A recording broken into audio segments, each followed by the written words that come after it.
shadows of betrayal. Alina Thompson had always prided herself on being the pillar of her family. At 65, with silver hair neatly pinned back and a wardrobe of practical blouses and skirts, she embodied the quiet strength of a woman who had weathered life's storms. Her husband, George, had passed away 15 years ago from a sudden heart attack, leaving her to raise their only son, Daniel, alone. Daniel had been her world, a bright, ambitious boy who grew into a charming man with a knack for business. Or so she thought. It started small. Daniel would call her late at night, his voice laced with urgency. "Mom, I need a little help, just a loan to get through this rough patch. I'll pay you back next month." Alina, ever the doting mother, would transfer the money from her modest savings, accumulated from years of teaching elementary school. 5,000 here, 10,000 there. Promises of repayment came and went like seasons, but the money never returned. As the years passed, Daniel's requests grew bolder.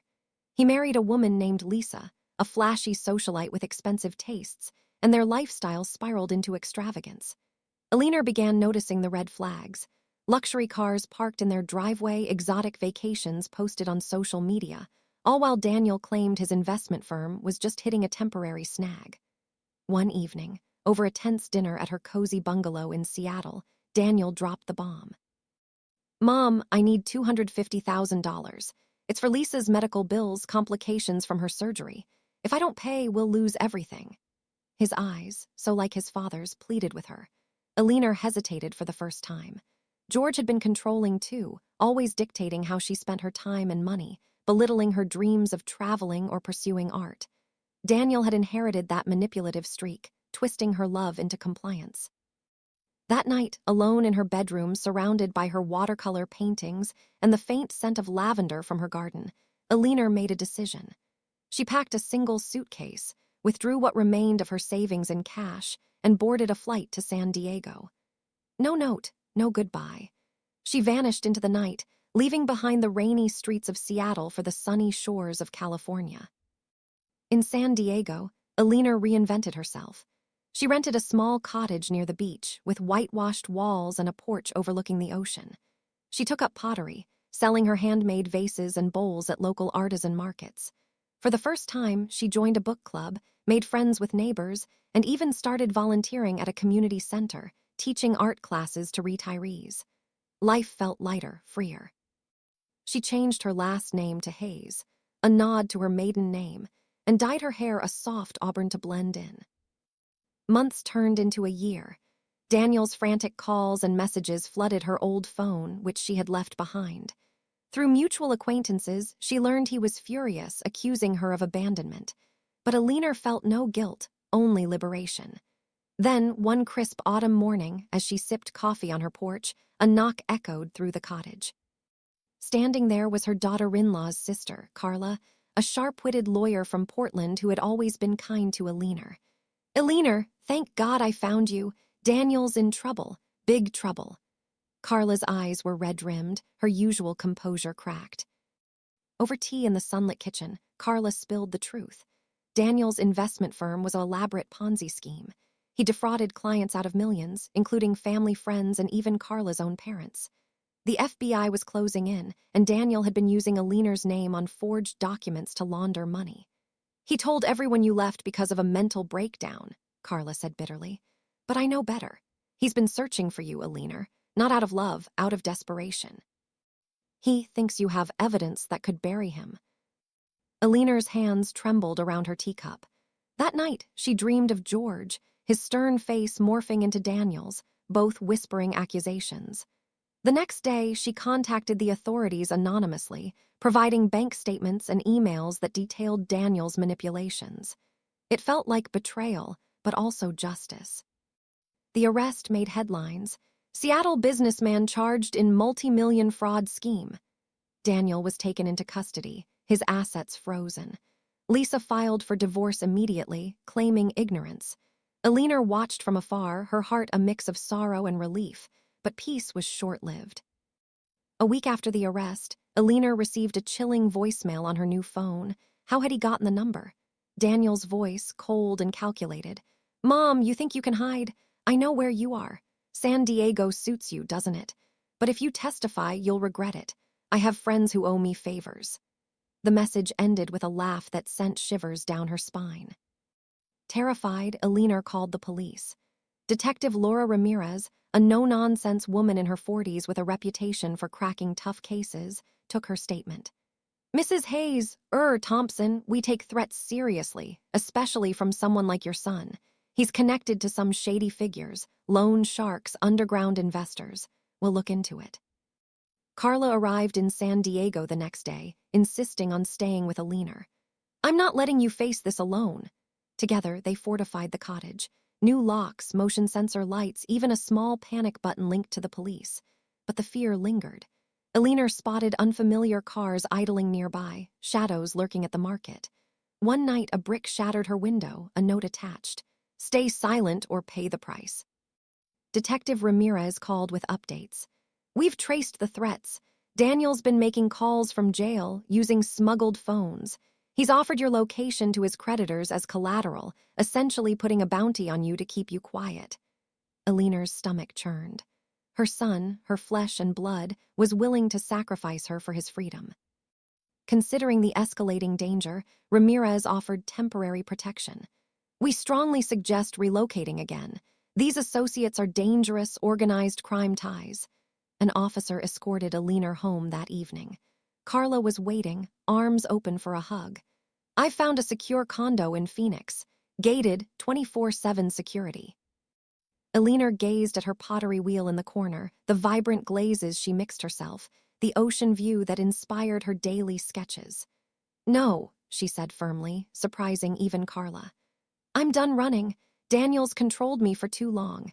This is my life now, my home, my art, my freedom. I won't let him take it. Carla's eyes widened with worry but also respect. Alina, these people mean business. I know, Alina replied, but I'll fight smart. Precautions, yes. Surrender, never. In the days that followed, they installed a top-tier security system. Cameras covering every angle, alarms wired to the police station, reinforced doors. Plainclothes officers patrolled the neighborhood, one always stationed nearby. Alina's granddaughter, Mia, Lisa's daughter from a previous marriage, called in a panic after hearing the news. Grandma, come stay with us in Portland. Please. I'm safe, sweetheart, Alina assured her, forcing a light tone. And at my age, I'm finally living for me. My art markets, my yoga group, my beach walks. I even joined a writing class. Imagine that, me penning stories. She laughed, though her voice wavered. No more catering to selfish men. A summons arrived soon after. Alina was to testify at Daniel's trial in 2 weeks. Carla reviewed it with her. This will be tough, facing him in court. Alina stared at the waves crashing outside. I'm ready. It's time to end this. The Seattle courthouse loomed like a gray monolith under drizzling skis. Alina returned to the city for the first time since fleeing, the familiar streets now alien and oppressive. Carla drove, glancing over. Nervous, strangely calm, Alina admitted, like turning the final page of a bad book. Inside the courtroom, they sat front row. The prosecutor, a stern man named Mr. Vaughn, approached. Your testimony is key, Mrs. Thompson. Daniel's claiming he was coerced by bigger players. Alina nodded. He always played the victim card well. The doors opened, and Daniel entered, shackled and gaunt, his once polished demeanor shattered. Their eyes locked, his desperate, hers resolute. The trial commenced. Experts dissected the fraud, revealing layers of deceit. When Alina was called, she approached the stand steadily. After swearing in, Vaughn began. Describe your relationship with the defendant. Looking straight at Daniel, she said, I raised him after George died. We seemed normal, but it was a facade. George was controlling. Daniel learned it young. Detail the financial manipulation, Vaughn prompted. Alina recounted it all. The loans, the guilting, the emotional blackmail. The last demand was $250,000 for Lisa's bills. I realized it was endless. His tone, don't let me down, Mom, it was pure contempt. I was just a wallet to him. Daniel's lawyer, a slick attorney named Hargrove, cross-examined. Were you a good mother, Mrs. Thompson? The question stung, but Alina met his gaze. I thought so, giving everything. Now I know good parenting includes boundaries. I didn't abandon him, I stopped enabling destruction. And these threats, convenient timing, no, Hargrove sneered. The voicemails exist, Alina said coolly. Offering my life to criminals isn't convenient, it's heartbreaking. Dismissed, she rejoined Carla, legs shaky but spirit unbroken. More witnesses followed, defrauded clients, including Mia's testimony about Daniel's lies to the family. Daniel fidgeted, glaring. At day's end, as he was let out, his eyes burned into Alina's, pure venom. That night in their hotel, sleep evaded her. Daniel's face echoed George's, rageful, plotting. Morning brought closing arguments. Vaughn's damning evidence versus Hargrove's pleas for leniency. In a cafe during recess, Alina spotted a man starring burly, tattooed, averting eyes too late.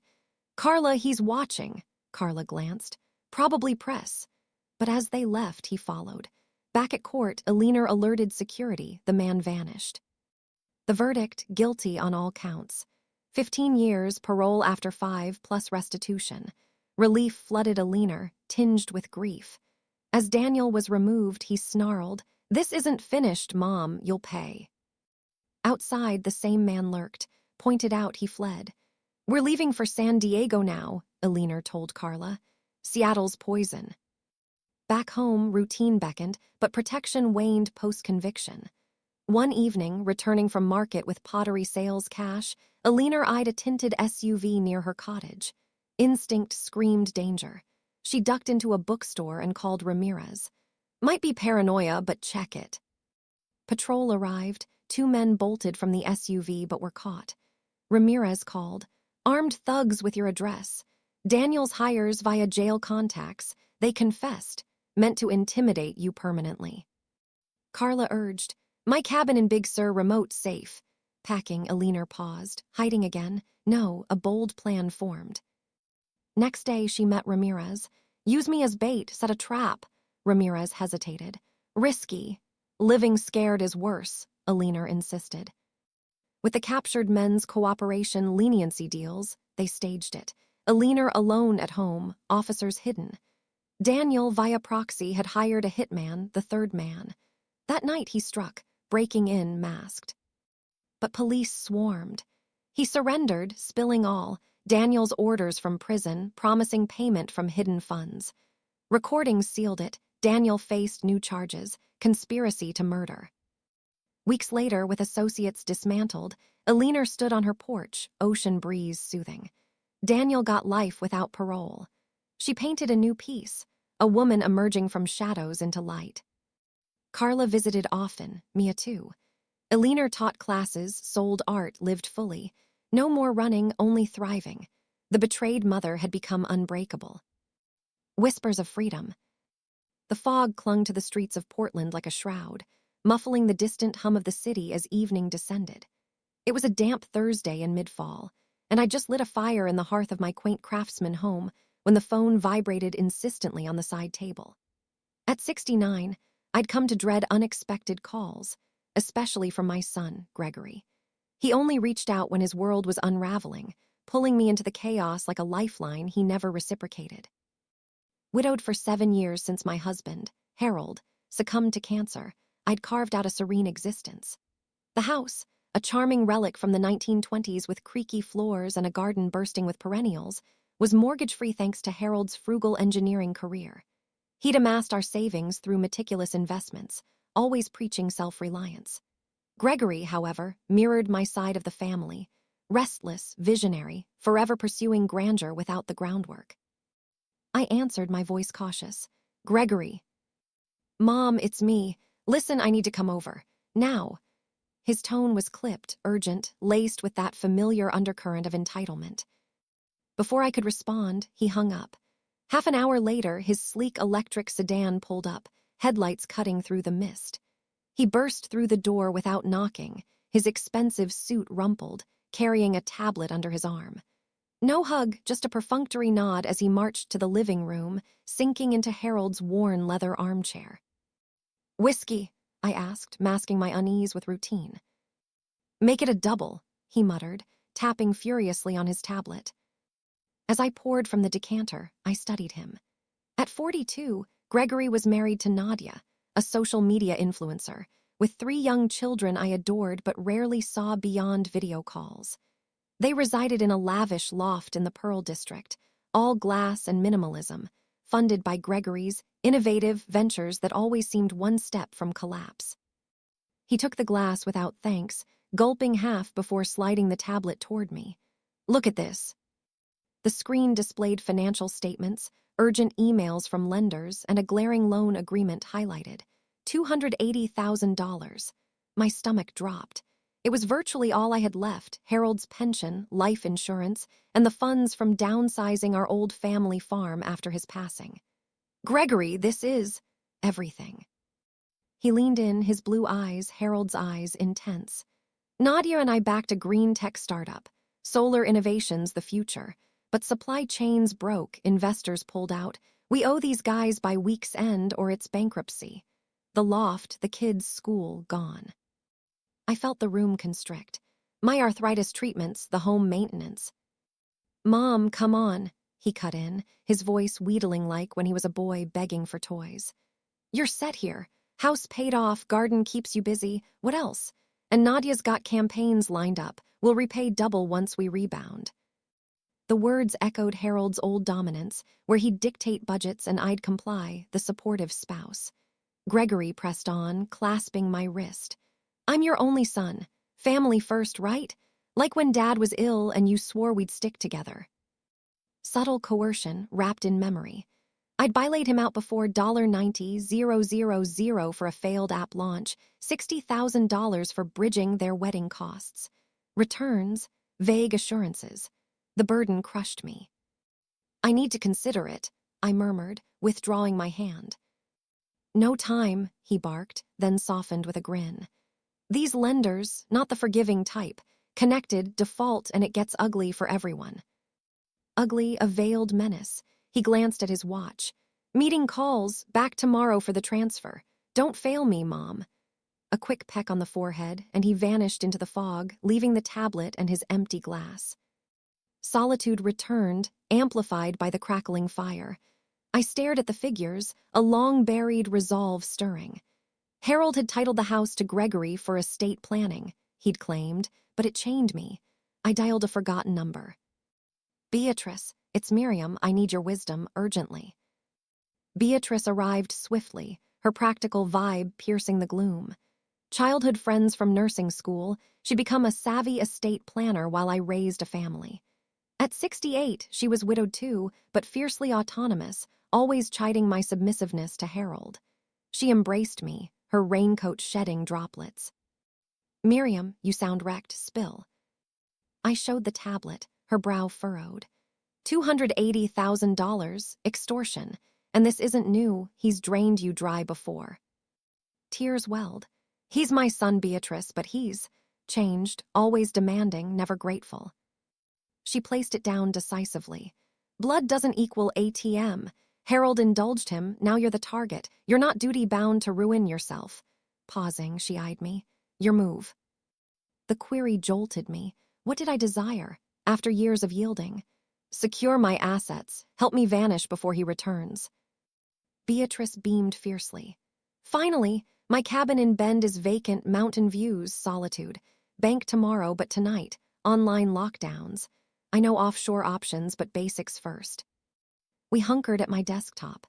Beatrice navigated password resets, transfers to a solo IRA, rerouting pensions. By dawn, funds were safeguarded, beyond Gregory's reach. Fatigue mingled with exhilaration. Friday broke misty. Gregory texted, en route. Funds ready, Zoe, pulse racing, Beatrice brewed coffee. Our tops, pack essentials. I stuffed a suitcase. Garments, meds, visa, treasured snaps of Harold and Gregory Young. In a hidden compartment, my secret fund, $6,000 from knitting sales at fairs, unknown to Harold. Left the antiques Gregory coveted. En route to Beatrice's firm, she coordinated. Notary for power of attorney, appraiser for house contest if needed, security expert. Bank visit smooth, Beatrice's expertise quelling queries. Back home fleetingly, I penned a note on stationery, table centered. Gregory, enough given. Time for self-sufficiency. Wells empty. Seek not, I'm forging mine, Mom. We departed as his car neared. From Beatrice's truck afar, I saw him enter, exit raging, phone pressed. Mine vibrated, I muted. Beatrice's bend cabin was rustic bliss, log walls, deck overlooking pines. First eve, I perched outside, blanket-clad, stars emerging. Liberty's tang, sharp as pine. Week following, barrage intensified. Gregory's voicemails, Mom, where? Not amusing, need cash. Nadia, Miriam, grandkids suffer, reconsider. Cousin enlisted. Beatrice managed legals, Gregory alleging incapacity, but docs and loan logs fortified us. Safe here, Beatrice consoled over tea. Future, remote sales, smart invests, Hawaii, perhaps you loved beaches. I dip toes, senior knitting circle, animal rescue volunteer, photography hikes. At 69, my scarves sold online, meager but mine. Months blurred, Gregory's ire ebbed to intermittent messages, fury to feigned worry. One sunny summer morn, 8 months on, he appeared at the cabin, traced via family whispers. Haggard, sheen gone. Mom, why? He pleaded, eyes brimming. Loft foreclosed, Nadia left, crumbling. I held steady. Regret your hurt, Gregory, but enabling ceased, build anew. He departed, a spark of remorse in his exit. Beatrice squeezed my shoulder. Brave. Eventually, I acquired a lakeside bungalow in Ashland, amid theaters and trails. Knitted, photographed, heard sporadically from Gregory, cautious overtures like holiday wishes. Mending? Possibly. For now, free, inheritances whispers silenced by autonomy's roar. But the saga lingered. One crisp autumn day, a year post-escape, my phone rang, unknown caller. Yes. Ms. Carter, Harlan Voss, your son's counsel. Chest tightened. Gregory swapped attorneys often, chasing leniency miracles. What now? Gregory offers intel on major fraud rings for plea deal. Needs aid. Funds, for elite lawyers, $220,000. Spot on. Laughter escaped bitter. Mr. Voss, funds gone, wouldn't anyway. Tone iced. As mother, with him facing 15 years. As mother, I interjected, decades sufficed, consequences his. Pause, he foresaw, mentions signed docs implicating you. Gut twisted, recalled blind endorsements, Harold's era, Gregory's after. Blackmail adds charges, I'll face if must to end cycle. Hung up, quaking, dialed Beatrice. Bluff, she soothed.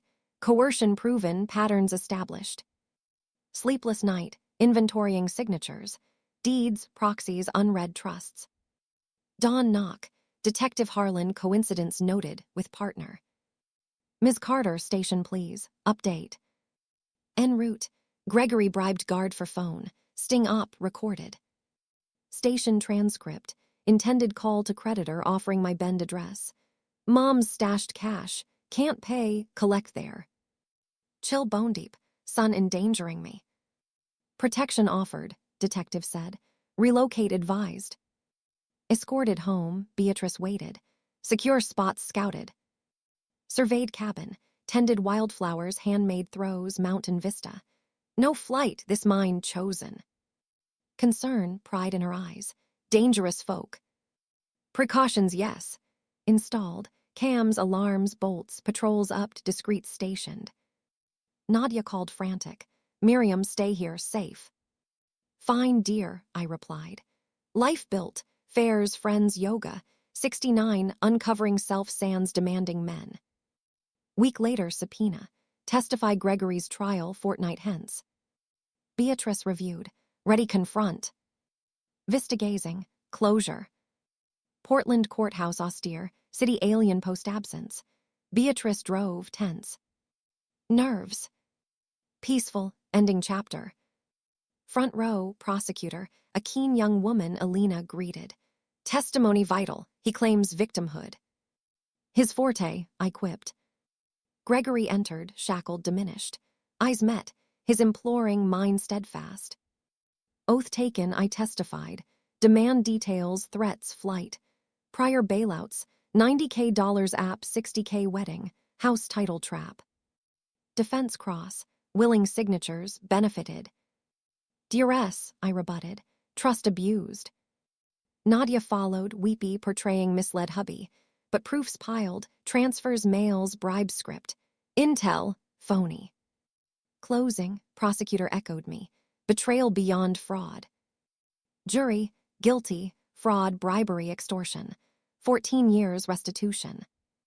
As led away, Gregory whispered, Mom. I exited with Beatrice. Ashland return, life flourished. Expanded knitting to workshops, photographed for galleries. Nadia visited with kids, Bridges, Sands asks. Gregory's letters, regrets, pleas, responses sparse. Self-heal. At 71, lakeside walks, wind whispering freedom. Scars endure but forged resilience. In quiet, I craft with lake motifs, enduring liberty symbols. Whispers hush, supplanted by self-symphony. Shadows of inheritance. The rain pounded against the windows of my modest bungalow in Seattle, a relentless drumbeat that matched the pounding in my chest. It was a stormy Friday evening in late autumn, and I had just settled into my armchair with a book when the doorbell chimed. Sharp, urgent, like a demand rather than a request. I knew that ring. It belonged to my daughter, Alina. She only visited when the world was crashing down around her, or more precisely, when her latest scheme had imploded. At 72, I'd grown accustomed to these interruptions. Widowed for 8 years since my husband Marcus passed from a sudden heart attack, I'd learned to cherish my quiet life.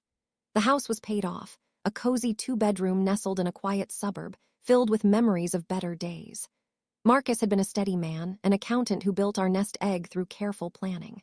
But Alina, she took after her mother's side, impulsive, ambitious, always chasing the next big thing.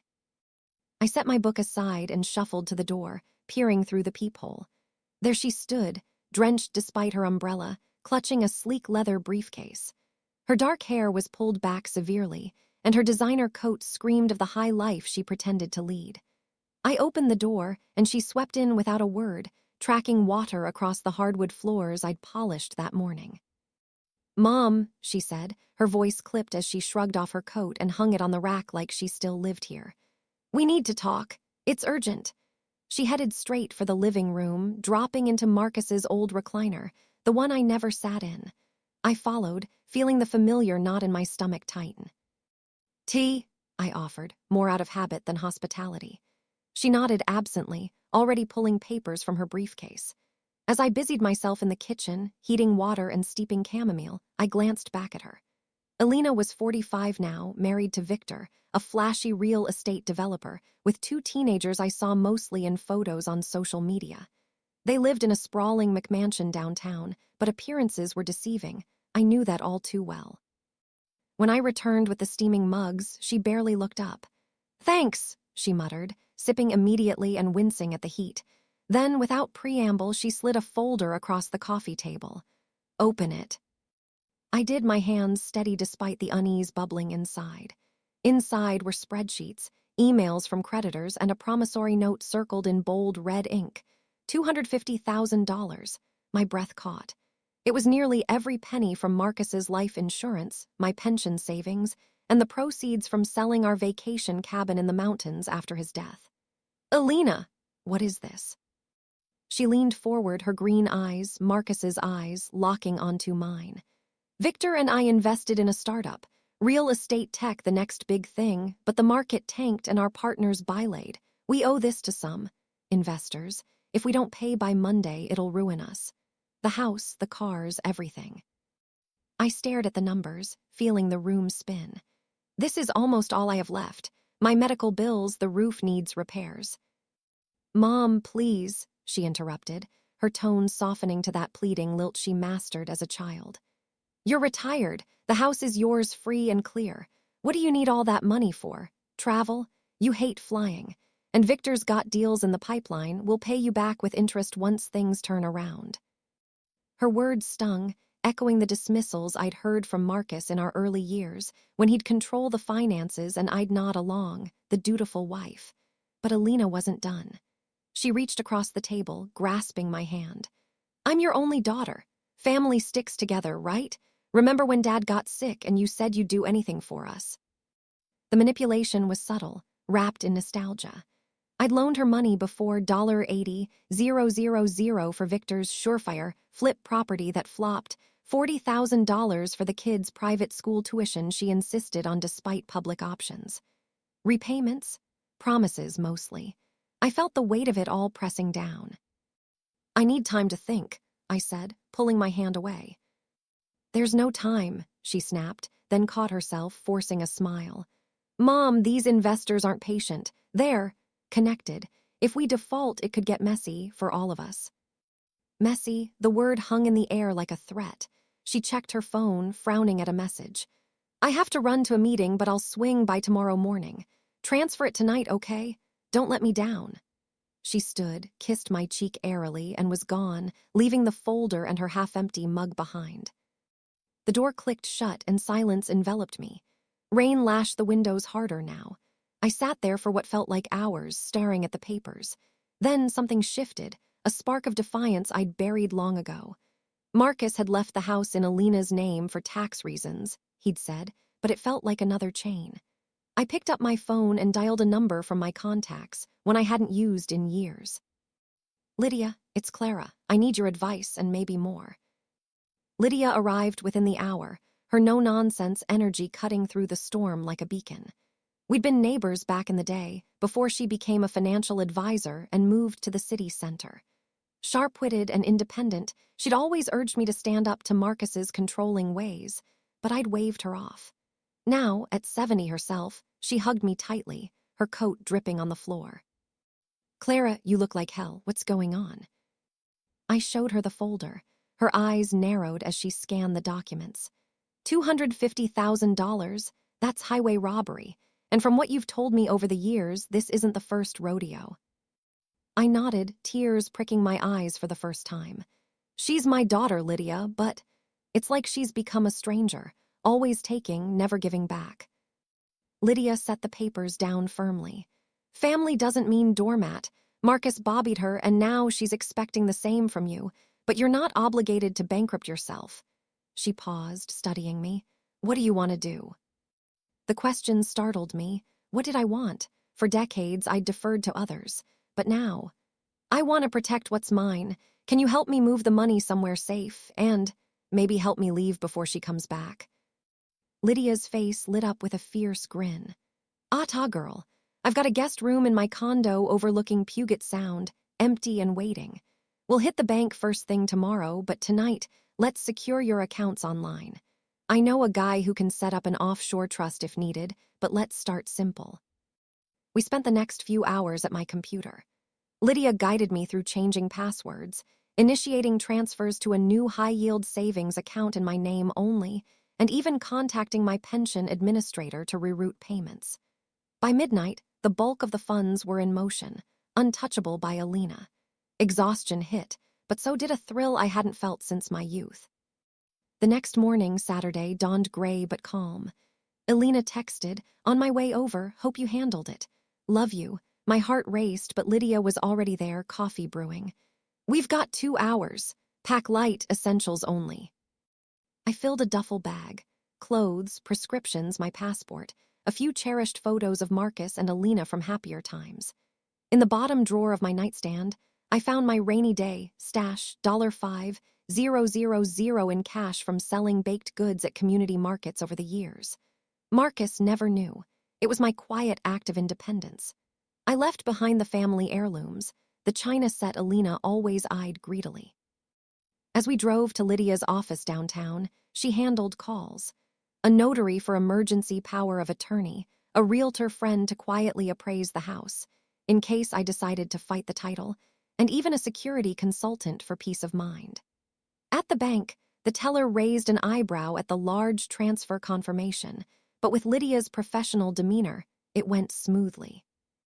Back at the house briefly, I wrote a note on a simple card, placing it on the kitchen table where Alina would see it first. "Alina, I've given enough. It's time you learn to stand on your own. The well is dry. Don't search for me. I'm finding my own path. Mom." We left just as her car pulled into the driveway. From Lydia's SUV down the block, I watched her enter, then emerge minutes later, phone to her ear, face twisted in fury. My phone buzzed with her calls, but I silenced it. Lydia's condo was a haven, modern, with floor-to-ceiling windows framing the restless sound. That first night, I sat on the balcony, wrapped in a blanket, listening to the waves crash. Freedom tasted bittersweet, like salt in the air. Over the next week, the calls escalated. Voicemails from Alina. "Mom, where are you? This isn't funny. We need that money." Then Victor, "Clara, think about the grandkids. Don't do this to them." Even my brother-in-law roped in as a mediator. Lydia fielded the legal threats, Alina hinting at elder abuse claims, contesting my mental competency. But with the power of attorney and documented history of loans, Lydia insisted I keep records. We had leverage.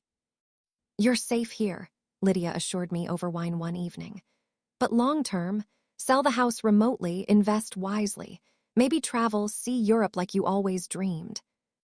I started small, joining a seniors book club, volunteering at a local shelter, even taking painting classes. At 72, I discovered a talent for watercolors, selling pieces at weekend markets. The money wasn't much, but it was mine. Months passed. Alina's fury simmered to sporadic texts, a mix of anger and faux concern. One crisp spring day, 6 months later, she showed up at Lydia's door, tracked via mutual friends, no doubt. I let her in, steeling myself. She looked haggard, the polish faded. "Mom, how could you?" she demanded, tears welling. "We lost the house. Victor left. It's all falling apart." I met her gaze evenly. "I'm sorry for your pain, Alina, but I couldn't keep enabling it. You have to build your own life now." She stormed out, but not before a flicker of something, regret, crossed her face. Lydia hugged me after. "Proud of you." In time, I bought a tiny cottage on Whidbey Island, surrounded by forests and sea. I gardened, painted, and occasionally heard from Alina tentative olive branches like birthday cards. Reconciliation, maybe someday. But for now, I was free, the shadows of inheritance lifted, replaced by the light of self-reliance. Shadows of inheritance. Alina Thompson had always been the quiet pillar of her family, the one who smoothed over edges and mended what was broken. At 67, she looked back on a life defined by others, first as Robert's devoted wife, then as Daniel's doting mother. Robert, a charismatic accountant with a sharp tongue and sharper control over their finances, had passed away 5 years ago from a sudden heart attack. Daniel, their only child, had inherited not just his father's business acumen, but also his manipulative streak. What started as helping Mom with the bills, after Robert's death had spiraled into something far darker, a web of financial entrapment that left Alina penniless and isolated. It began innocently enough. Daniel, in his mid-40s and running a small investment firm, offered to manage Alina's modest inheritance and pension. "You don't understand these things, Mom," he'd say with a patronizing smile. "Let me handle it so you can relax." But soon, checks bounced, credit cards maxed out, and mysterious loans appeared in her name. When she confronted him, Daniel turned the tables. "You're imagining things. It's your age catching up." Gaslighting, she later learned the term from a late-night internet search on her old laptop. Her daughter-in-law, Carla, tried to intervene once, but Daniel's rage drove a wedge there too. Carla and their 2 kids, Sophie and Ben, moved out after a particularly vicious argument, leaving Alina even more alone in the sprawling Victorian house in Seattle that now felt like a prison. The breaking point came on a rainy November evening in 2024. Alina discovered a stack of forged documents in Daniel's home office while visiting for what he called a family dinner. They showed transfers of her savings to offshore accounts, hundreds of thousands gone. Her heart pounded as she snapped photos with her phone, hands trembling.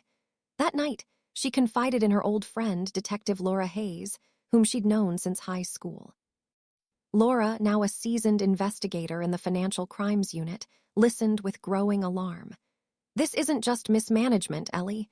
This is embezzlement, fraud. We can build a case."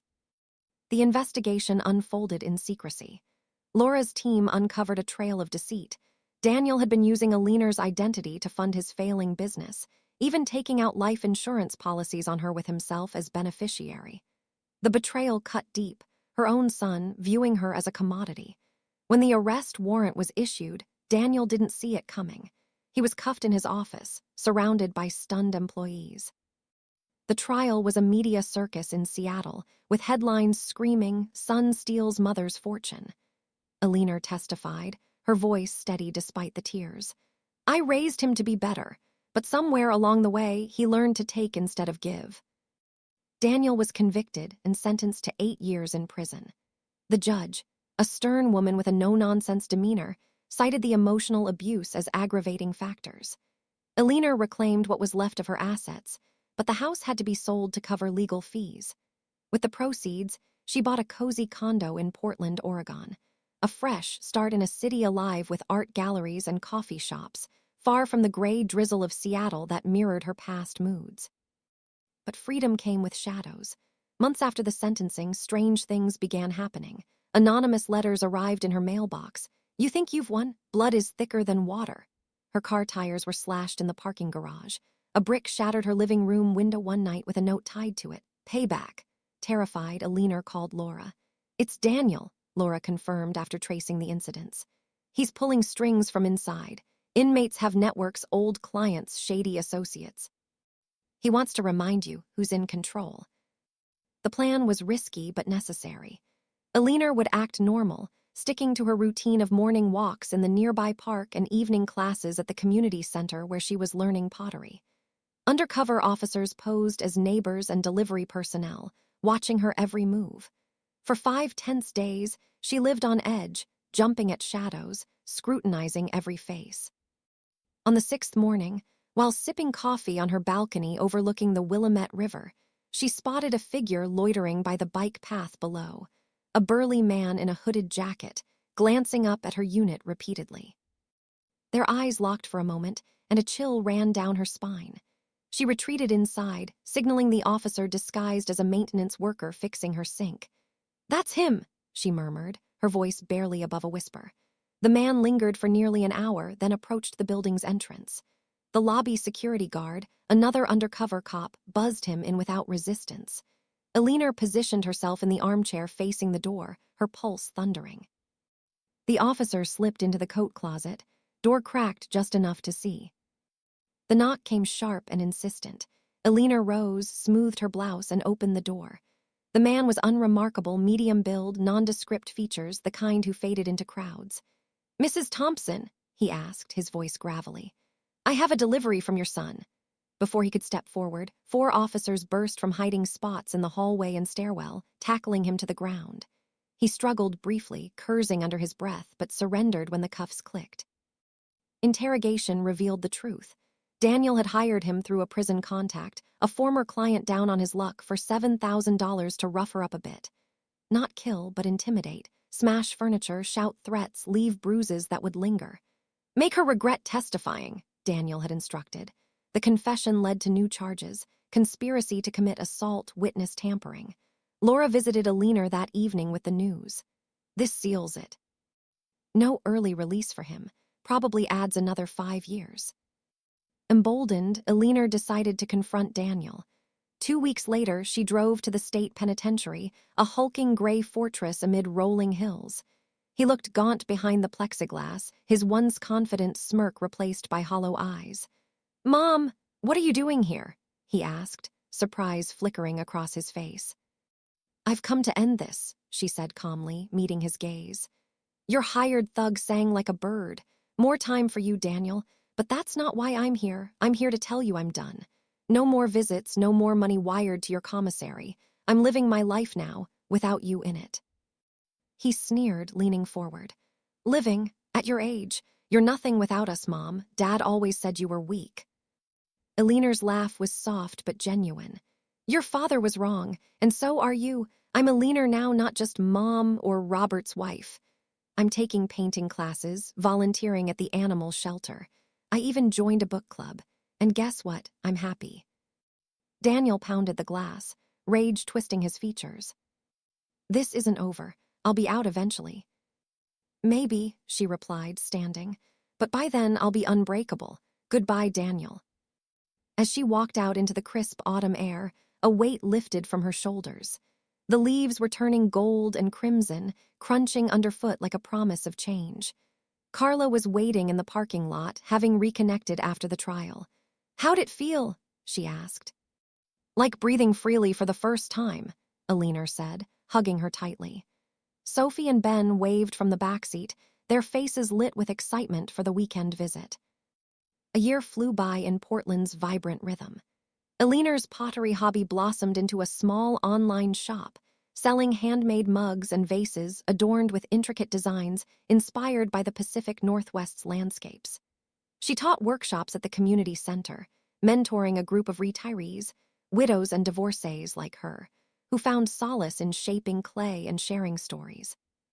Carla and the kids visited monthly. Sophie, now 10, loved helping glaze pots, while 7-year-old Ben collected river stones to incorporate into sculptures. Carla had found work as a graphic designer, her confidence blooming away from Daniel's shadow. News of Daniel trickled in via Laura, now a close confidant over weekly lunches. He'd been transferred to a higher security wing after the new charges, his appeals denied. Whispers from informants suggested he'd grown withdrawn, perhaps grappling with the consequences at last. One crisp Saturday in October 2025, Alina returned from a farmer's market laden with fresh apples and artisanal cheeses. A woman stood by her condo's entrance, elegant in a wool coat, her silver-streaked hair pulled into a neat bun. She appeared to be in her late 50s, with kind eyes that held a hint of wariness. "Are you Alina Thompson?" she asked as Alina approached. "Yes, can I help you?" "I'm Vivian Reed. I was married to Robert before you." The name hit like a forgotten echo. Robert had dismissed his first marriage as a youthful mistake, claiming Vivian was unstable and greedy. Now, facing her, Alina saw the irony, the same lies he'd spun about her to others. "Come inside," Alina offered, leading her up to the sunny living room overlooking the river. Over chamomile tea and shortbread cookies, Vivian shared her story. "I read about Daniel's trial in the news. The financial manipulation, the control. It was like reliving my own nightmare with Robert. He drained our accounts, isolated me from friends, made me doubt my sanity. When I divorced him, he left me broke, then moved on to you." Alina nodded, the parallels striking. "He did the same to me, and Daniel, he learned it all from his father. The cycle repeated." Vivian sighed. "I tracked you down through a support network for survivors of economic abuse. Your story has inspired so many women in their 60s and 70s realizing it's not too late to fight back. You're a beacon, Alina." They talked until dusk fell, bonding over shared scars and triumphs. Vivian had rebuilt her life as a counselor, helping others escape similar traps. "Robert died without facing justice," she said, "but seeing Daniel held accountable, it's closure for us both." As Vivian left, promising to stay in touch, Alina stepped onto her balcony. The city lights twinkled below, the river a dark ribbon winding through the night. She pulled out her journal, a leather-bound book she'd started after the trial, and penned her thoughts. "Today I met the woman who came before me. Together we buried the ghosts of Robert. Daniel remains behind bars, but I'm free. At 68, life isn't ending, it's unfolding. I've discovered Alina, artist, teacher, survivor. And for the first time, that's enough." Months later, on a sunny spring day, Alina hosted a gathering in her condo. Carla and the kids were there, along with her pottery students, Laura, and even Vivian, who had driven up from California. Laughter filled the air as they shared a potluck meal, toasting to new beginnings. Sophie presented Alina with a handmade card. "To Grandma, the bravest hero ever." As the sun set, painting the sky in hues of pink and orange, Alina felt a profound peace. The shadows of her past had faded, replaced by the warmth of chosen family and self-found strength. She had broken the cycle, not just for herself, but for those who followed. And in that, she found her true inheritance, resilience. Echoes of renewal. Margaret Hayes had spent her life as the silent architect of other people's happiness, building walls of self-sacrifice around her own dreams. At 70, she gazed out over the bustling streets of San Francisco from her modest apartment balcony, reflecting on the decades lost to roles she never chose. Loyal wife to Victor, indulgent mother to Nathan, and unwitting financier to their whims. Victor, a domineering real estate developer with a penchant for control, had died 6 years earlier from complications of diabetes, leaving behind a legacy of emotional scars and financial ruins. Nathan, their 45-year-old son, had inherited his father's cunning, turning what began as assistance with investments into a systematic drain on Margaret's savings. It started subtly after Victor's passing. Nathan, struggling with his own failing tech startup, convinced her to let him handle her portfolio. "Mom, you're not tech-savvy like me," he'd insist, his charm masking the manipulation. Soon, unauthorized withdrawals appeared, loans in her name funded his ventures, and her retirement fund dwindled to nothing. When she questioned him, he'd dismiss her. "It's the market, Mom. Don't worry your head about it." Her daughter-in-law, Rebecca, noticed the strain and urged Margaret to seek help, but Nathan's explosive temper isolated them all.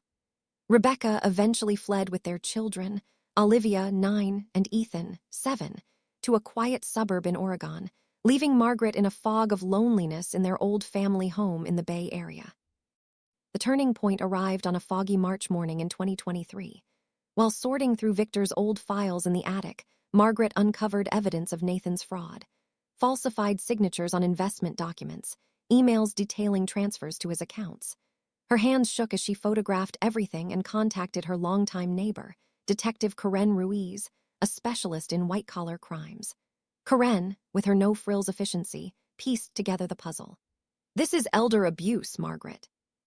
Financial exploitation at its core. We can prosecute." The case built quietly. Investigators revealed Nathan had siphoned over $400,000, using Margaret's identity for high-risk trades that lined his pockets while bankrupting her. The arrest came during a routine board meeting at his startup. Nathan was led away in handcuffs, his face a mask of disbelief. The trial gripped local news. "Tech entrepreneur bilks elderly mother." Margaret took the stand, her voice quivering at first but gaining resolve. "I gave him everything: love, support, money. He took my trust and twisted it into chains." Nathan received a 10-year sentence, the judge emphasizing the betrayal of familial bonds. Margaret sold the house to settle debts, relocating to a sunny one-bedroom in San Francisco's vibrant Mission District. Here, amid street art and taquerias, she began rebuilding, enrolling in online finance courses, joining a senior yoga group, and volunteering at a local community garden. Yet peace was fleeting. 8 months post-sentencing, threats emerged, harassing calls at odd hours. "You ruined him, now pay." Her mailbox stuffed with ominous notes. A vandalized front door with "traitor" scrawled in red paint. Panicked, Margaret reached out to Karen. "Nathan's orchestrating this from prison," Karen confirmed. "He's got contacts, disgruntled ex-employees willing to do dirty work for a cut of future profits." The sting operation was straightforward but nerve-wracking. Margaret maintained her daily walks to the nearby Dolars Park and evening book club meetings, while undercover agents shadowed her. For 4 days, paranoia gripped her, every passerby a potential assailant. On the 5th afternoon, as she tended her window herb garden, she spotted a lanky man across the street, staring intently at her building. Their gazes met. He averted his eyes too quickly. She slipped inside and alerted the officer posing as a delivery driver in her lobby. "He's here," she whispered. The man watched for 45 minutes before crossing toward the entrance. The building's concierge, another agent, admitted him. Margaret sat rigidly in her armchair, facing the door as the officer hid in the kitchen. The buzzer sounded. She opened the door to a plain-faced stranger, the type who vanished in crowds. "Miss Hayes, message from your son." Before he could advance, agents swarmed from the hallway, pinning him down. He yielded without a fight, exhaling in resignation. In custody, he spilled. Nathan had paid $6,000 via a smuggled phone to deliver a lesson, trash the apartment, issue threats, inflict non-lethal injuries to instill lasting fear. Nothing deadly, just enough to break her spirit. Karen delivered the update that night. "Conspiracy charges stick. This buries any parole hopes for years." Empowered, Margaret visited Nathan in prison a fortnight later. The facility's sterile visiting room amplified the divide. Nathan, shackled and sallow, feigned surprise. "Mom, you came." "To close the chapter," she said firmly through the glass. "Your goon confessed. More time for you, but I'm here to say I'm moving forward without your shadow." He chuckled darkly. "Forward at 70. You're alone, Mom. Pathetic." Free, she corrected, smiling faintly. I've rediscovered Margaret, the woman who paints watercolors, gardens, and laughs without apology. You and Victor defined me once. No more. Nathan slammed the barrier, fury flashing. I'll be out someday, remember that. If that day comes, I'll be ready. She rose. Goodbye, Nathan. Exiting into the golden California sun, Margaret felt unburdened, the coastal breeze carrying away years of weight. Rebecca waited outside, having reconciled post-trial. Feel better. Reborn, Margaret replied, embracing her. 2 years passed in a whirlwind of growth. Margaret's watercolor hobby evolved into a thriving Etsy shop, her pieces, vibrant cityscapes and floral abstracts, selling to collectors nationwide. She mentored aspiring artists at the community center, a circle of fellow seniors sharing tales of reinvention. Rebecca and the kids visited often. Olivia adored sketching with Grandma, while Ethan built fairy houses in the park. Rebecca, now a school counselor, contributed to Margaret's budding support network. Updates on Nathan came sporadically from Karen, now a dear friend over monthly brunches. He'd adapted poorly at first, but enrolled in therapy, his appeals failing. Whispers suggested introspection, though Margaret remained wary. One breezy Saturday in April 2025, returning from an art fair with canvases in tow, Margaret found a woman waiting at her building's stoop. Mid-50s, with salt and pepper hair and a poised demeanor, she looked familiar yet distant. Margaret Hayes, she inquired. Yes, and you are. Lorraine Baxter, I was Victor's first wife. The revelation stunned. Victor had painted Lorraine as erratic and materialistic, a brief chapter dismissed. Now irony bloomed. Please come up. Margaret invited. Over herbal tea in the sunlit living room, Lorraine unfolded her past. The articles about Nathan's fraud echoed my life with Victor. Control, isolation, drained accounts. When I divorced him, he left me destitute, then found you. Seeing your story in abuse survivor forums inspired me to reach out for closure. Margaret listened, parallels resonating. Victor sowed the seeds, Nathan harvested them. We were both victims of the same playbook. By evening's end, they exchanged numbers, vowing connection. Alone on her balcony, Margaret journaled. Met the echo of my pain today. Victor and Nathan gone, but their lessons endure. I'm healing, one brushstroke at a time. The words poured forth effortlessly in her journal, a ritual born of therapy. At 70, Margaret mused on lost years, devoted spouse, doting parent, endless giver. Now she embraced just Margaret, resilient, bold, capable. The stolen funds, irretrievable. The stifling marriage, unchangeable. But her remaining time, hers alone, fear-free. The following day, an email from Lorraine proposed a support circle. Margaret leaped in. Their inaugural gathering at a seaside cafe drew 6 women, tales of domination by partners, siblings, offspring spilling forth. Rebecca, tagging along, suggested, formalize it, a nonprofit to empower others. Thus, Phoenix Rising was born months later, aiding women escaping financial and emotional bondage. Margaret designed the logo, a fiery phoenix in watercolor hues. Their debut symposium drew 60 attendees. On stage, nerves fluttered, but her voice steadied. I'm Margaret Hayes, 70. For decades, my husband and son puppeteered my life, pilfering my savings until I said enough. It's never too late to reclaim your power, to redefine yourself beyond others' expectations. Applause thundered. 3 years post-escape, a letter arrived from Nathan, script measured. Margaret, therapy's unveiling patterns mirroring Dad's tactics. No excuses, just recognition. You were right to hold me accountable. Saw your nonprofit in the news. You shine. Proud, oddly. Emotions swirled. Skepticism, sorrow, faint hope. In therapy, she pondered. What if change is real, yet boundaries remain? She replied succinctly, Nathan, acknowledging your reflection is a start. Trust rebuilds slowly. My focus is Phoenix Rising, purpose found. Wish you genuine growth. Perhaps dialogue someday as equals, Margaret. No swift reply came, suiting her. Life surged. Phoenix Rising expanded with a mission district office, offering literacy workshops Margaret led, drawing from her hard-won knowledge. Rebecca collaborated, sharing her recovery. Weekends brimmed with Olivia and Ethan, fishing at the wharf, painting sessions where Olivia queried, "Grandma, are you happy now?" "Immensely," Margaret affirmed. Whispers of resilience. Space from loved ones. Patricia Langford had always been the invisible like your quiet reading nooks world amid together. playtime, sacrificing her In own July aspirations for the sake of 2025, harmony. Karen called. At 71, Nathan's moving she to a sat in her halfway quaint house, Boston apartment, good conduct, overlooking the programs Charles completed, River, pondering day a work in lifetime community molded by service. others. First Unease as Harold's stirred. dutiful wife, Would old threats then as resurface? Gregory's ever-forgiving Rebecca mother. reassured. Precautions, Harold, yes, a stern but he's banker with an reformed iron or grip so on their reports finances and her spirit. Nathan's Had succumbed next to a letter was stroke 7 detached. years prior. Margaret informing Gregory, you directly, their halfway 47-year-old house son, day had job absorbed in his urban father's gardening, domineering ways. no contact evolving intended, family respecting support space, into a corresponding calculated with scheme Rebecca that about stripped kids, Patricia of her supervised security letters and only. self-worth.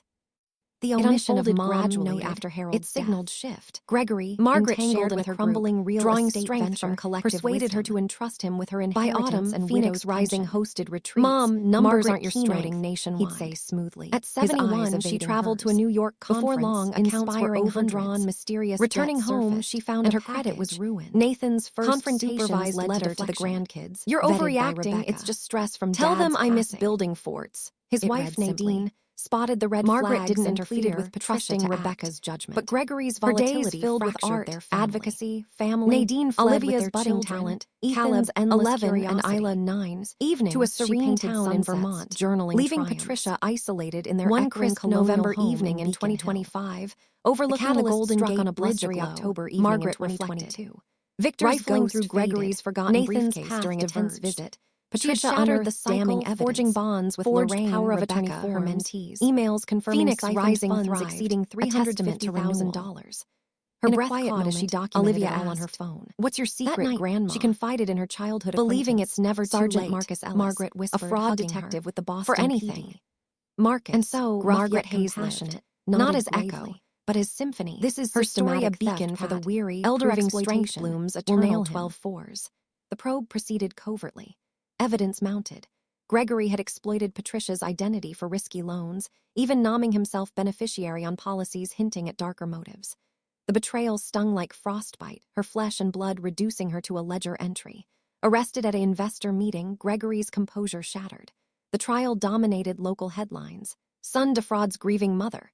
Patricia testified, her resolve hardening. "I nurtured him with love, he repaid with greed." Convicted, Gregory drew a 9-year term, the judge decrying the familial deceit. Patricia liquidated the house to repay debts, settling in a cozy riverside flat in Boston's Back Bay, a canvas for renewal amid historic charm and bustling cafes. Tranquility proved illusory. 10 months later, harassments escalated. Cryptic voicemails slashed mailbox, a rock through her window etched with betrayer. Alarmed, Patricia alerted Marcus. "Gregory's puppeteering from lockup," he affirmed. "Prison grapevines, old partners eager for payback." The trap was set. Patricia feigned normalcy, riverfront strolls, knitting circle gatherings under surveillance. 6 days of hypervigilance ensued, every shadow suspect. On the 7th morning, knitting on her balcony, she glimpsed a stocky figure loitering by the esplanade, eyes fixed upward. A fleeting glance confirmed suspicion. She signaled the agent posing as a neighbor. "It's him." He observed for 40 minutes before advancing. The doorman agent granted entry. Patricia perched on her settee, heart racing as the officer concealed nearby. The bell chimed. She opened to an average Joe, blending seamlessly. "Mrs. Langford, delivery from Gregory." Agents pounced from corridors, subduing him swiftly. He capitulated, weary. Confession followed. Gregory offered $8,000 for intimidation, wreak havoc, verbal barbs, bruises to erode safety. "Not lethal, just lingering terror." Marcus updated her. "Adds assault conspiracy, paroles a pipe dream." Fortified, Patricia confronted Gregory in prison 2 weeks on. The grim visiting area underscored their rift. Gregory, diminished and ashen, blinked in astonishment. "Mom!" "Why?" "To sever ties," she stated evenly. "Your proxy failed, extended sentence, but I'm declaring independence from you." He scoffed weakly. "Independence at 71, you're isolated, Mom, useless." "Empowered," she retorted, a true smile emerging. I'm Patricia, now knitter, walker, dreamer unbound. Harold and you scripted me, no longer. Gregory struck the divider, venom surfacing. This ain't finished. Freedom awaits me. Perhaps I'll be fortified. She departed. Farewell, Gregory. Stepping into autumn's crisp embrace, leaves swirling like liberated spirits, Patricia exhaled deeply. Nadine awaited, bridges mended post-trial. Liberating. Transformative, Patricia affirmed, clasping her. 3 years blurred in Boston's seasonal symphony. Patricia's knitting passion birthed a boutique online store, her scarves and sweaters, infused with Celtic motifs, gaining a loyal following.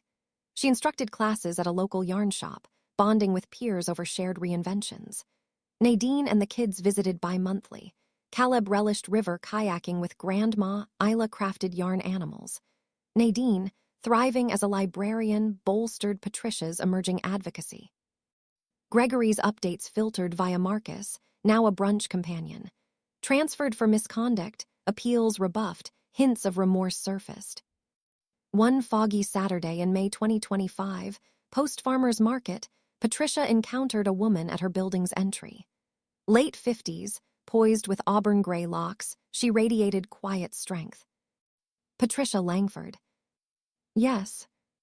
I'm Dollars Kane, Harold's first wife. Shock rippled. Harold had vilified Dollars as unhinged and avaricious, a dismissed footnote. Irony dawned. Join me upstairs.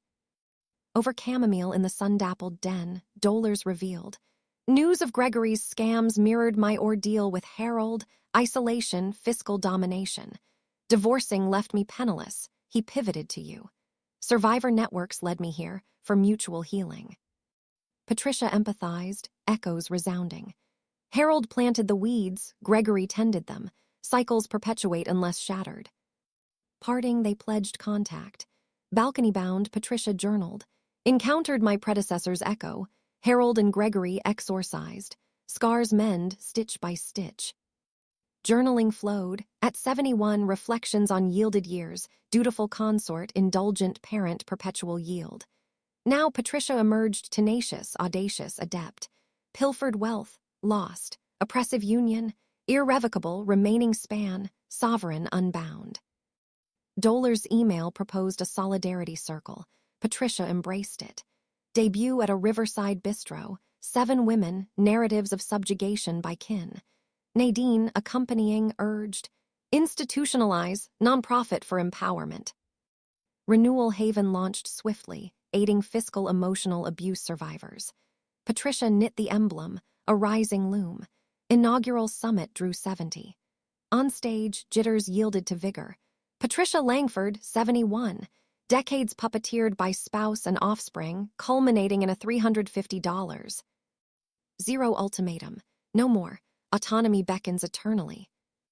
Ovation roared.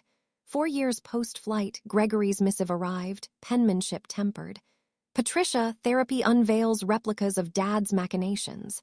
No alibis, accountability, rightly confronted. Spotted your renewal in press. Radiant.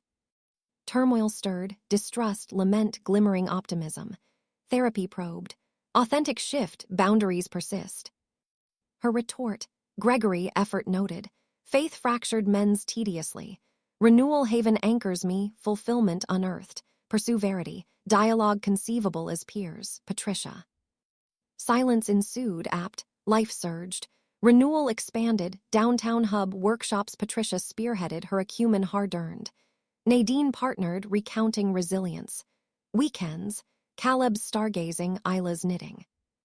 In August 2025, Marcus phoned. Gregory to halfway, exemplary, programs aced. Day labor in conservation. Apprehension loomed. Relapse, Nadine soothed. Vigilance but reform whispers. Gregory's epistle, formal. Patricia notifying personally, halfway imminent. Park restoration days, curfew eves, no intrusion, boundaries honored. Corresponding Nadine Ray, kids overseen missives. Mom, absent, denoting evolution. Patricia conferred with Circle, fortitude gleaned. By winter, Renewal hosted intensives, Patricia keynoting afar. At 72, she keynoted in Chicago, galvanizing multitudes. Homeward a parcel, Gregory's vetted kid letter Nadine approved. Inquire their passions, it beseeched. Patricia abstained, deferring to Nadine. Days brimmed, craft, crusade, kin, Caleb's queries, Isla's zeal. Evenings, knitting sunsets, chronicling victories. One snowy December eve 2025, river frozen ethereal, Patricia contemplated. Harold's specter dimmed, Gregory's trajectory forked. She dismantled the loop, forging alliances with dolers, Nadine mentees. Renewal flourished, agony alchemized to aid. In solitude, Caleb inquired. Grandma's secret. Perpetual recommencement, Patricia murmured, embracing. For all. Thus, Patricia Langford endured. Not whisper, but roar, her saga illuminating the shadowed, affirming fortitude perennial 13s.